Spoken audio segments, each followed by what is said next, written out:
And then you need to consider wide area networks. So if you have many offices and they're connected via WAN, and you've got Wi-Fi in every office, and now you've got a situation. And we're going to talk about how to handle that situation.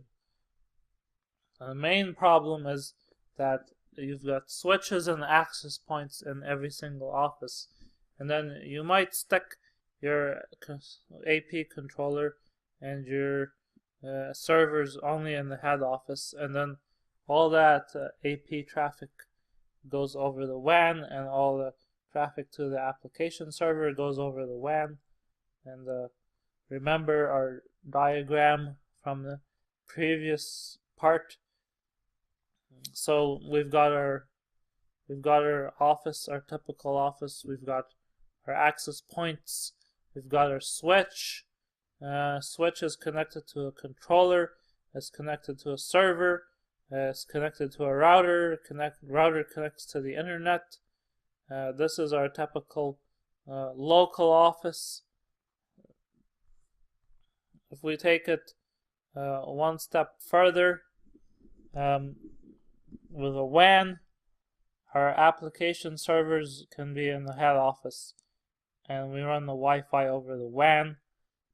The problem with that is that we have poor performance because all that traffic travels across the WAN, and the time that the traffic takes to get from an access point in a local office all the way to the server in the WAN, and the over the WAN, and then to the server in the main office, that takes a while, unless you have a very low latency WAN connection, which is very expensive. So if I show you how that looks, let's say now we've got our branch office here, and we've got our access points, our switch, our router, and the router is connected to the internet, which is this is our WAN here, and we've got our head office, and in our head office we've got our switch, and we probably have access points, we've got our controller, we've got our router, we've got our servers, and we're connecting our router to the internet. So now our AP traffic is traveling to the switch through the router. This is pretty fast. And then over the internet, the traffic is kind of slow. When it's hitting the main office, it's fast again here. So this is a problem.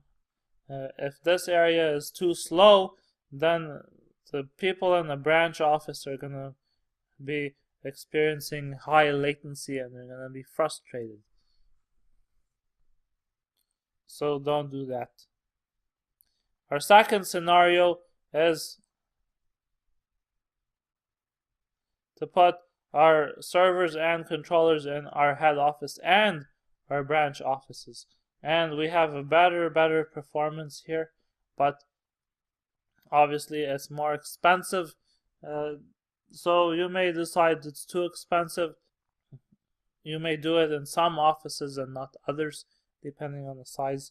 And what that looks like again is exactly like our previous scenario, but now we've added server and controller in our branch, and now the traffic goes from our AP to the switch to the server and controller here, and it handles it locally.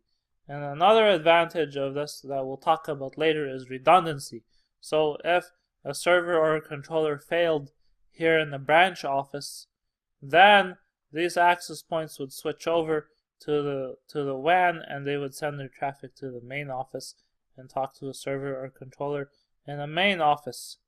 And of course, you could probably think of this the other way around. If a server and controller failed in the main office, we could send our traffic from the main office to the branch and use their server and controller.